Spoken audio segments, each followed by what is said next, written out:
So what are my objections to calling myself an Islamic feminist, and what are my general objections to Islamic feminism? I've had 3 public debates with Margot Badran, who was the first person to come up with the definition of Islamic feminism as a discourse of gender equality that draws on the Quran and cuts across the public-private continuum. And she is also the first person who slated my work into that category. So Margot and I have had debates in Toronto, in Ithaca, New York, and in Finland. And in the very first debate, I stood side by side with her in Toronto, and I said, obviously, if you say that my work draws on the Quran to make a case for equality, then by your definition, I'm an Islamic feminist. That was in 2004. Talking about how people change over time, by the time of our second debate in Ithaca, I had already begun to pose certain questions to Margot about her very insistent need, it seems to me, to describe certain types of readings of the Quran, including my own as feminist.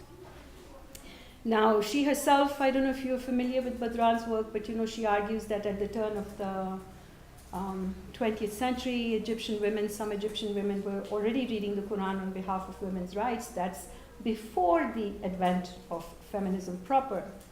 And if that's the case, then I asked Margot, why aren't you satisfied just calling the work Islamic or Quranic? Why do you insist on qualifying that with the term feminist? And is your intent to redeem Islam and the Quran? And if so, why? Or conversely, are you intending to redeem feminism by projecting it into the Quran? These are not questions she ever has answered publicly or privately. And if she has, I'm not aware. If she has written something somewhere. And so these questions were still with me when we had our final debate in Finland in 2007.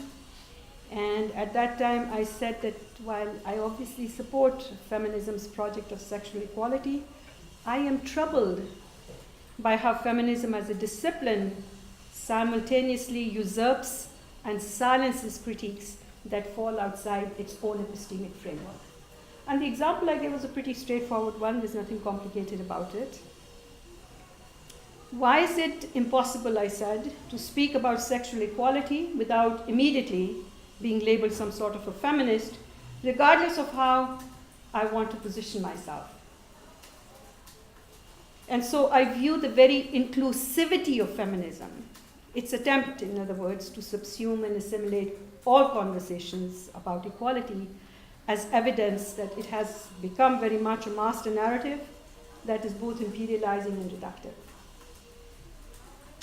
And here I'm reminded of Dipesh Chakrabarty's book, Provincializing Europe. I don't know how many of you read it, a couple of you, in which he says that it's very difficult to respect, I quote, the diversity of life practices or life worlds, as long as one embraces, and I quote again, the universalizing political philosophies which remain the global heritage of the Enlightenment, end quote. That's Chakrabarty speaking about the need to look at other ways, as he says, I quote again, diverse ways of being human, the infinite incommensurabilities through which we struggle, perennially, precariously, but unavoidably, to world the earth in order to live within our different senses of ontic belonging. So that's what Chakrabarty is saying, and I feel that that's pretty much what we can say about feminism as well, that it is also a universalizing political theory, inasmuch, bless you, as it can only regard Muslim women's encounters with the religion and sacred texts as being liberatory, if it can name those encounters feminism, and the women themselves feminists. Now, parenthetically, let me say I'm not questioning the right of anybody to call themselves a feminist.